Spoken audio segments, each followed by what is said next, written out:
बच्चों, आज हम लोग पढ़ेंगे भूकंप के उद्गम केंद्र, जिसे कि इंग्लिश में फोकस कहते हैं, और अधि केंद्र, जिसे कि इंग्लिश में एपी सेंटर कहते हैं, में अंतर। इन दोनों में क्या अंतर है?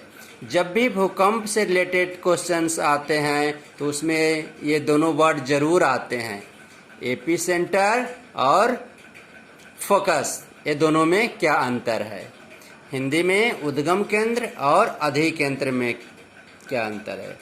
जैसा कि नाम से ही पता चलता, उद्गम केंद्र, उद्गम अर्थात उत्पत्ति, वह केंद्र जहाँ से भूकंप की उत्पत्ति हो वही उद्गम केंद्र कहलाता है। आइए देखते हैं।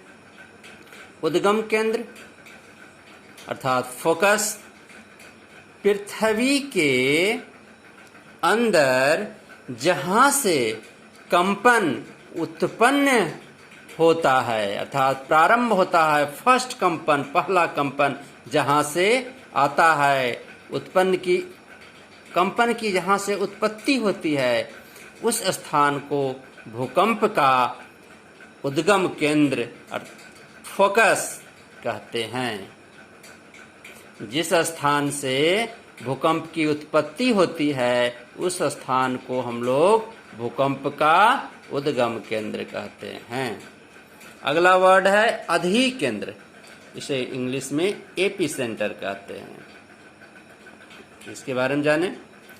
भूकंप के उद्गम केंद्र के ठीक ऊपर, भूकंप के उद्गम केंद्र के ठीक ऊपर धरातल पर स्थित बिंदु को अधि केंद्र अर्थात एपी सेंटर कहते हैं। अब इसको हम लोग इस प्रकार से समझ सकते हैं कि धरातल के नीचे जहाँ से भूकंप प्रारंभ हुआ और उसके जस्ट ऊपर के धरातल पर के ऊपर के भाग को हम लोग एपी सेंटर या अधि केंद्र कहते हैं। इसको हम लोग इस फिगर से समझ सकते हैं। कैसे समझ सकते हैं? मान लिया जाए कि एक गैस सिलेंडर है, गैस का सिलेंडर है, यहाँ हमने गैस जलाया और ये लौ निकल रही है, इस पे कढ़ाई चढ़ी हुई है, एक पात्र है कढ़ाई, तो ये जहाँ पे लौ लग रहा है, यानी अग्नि की जहाँ पे लग रही है, उत्पत्ति जहाँ से हीट होना शुरू हो रहा है गर्मी का, उसे हम लोग उद्गम केंद्र या फोकस कह सकते हैं।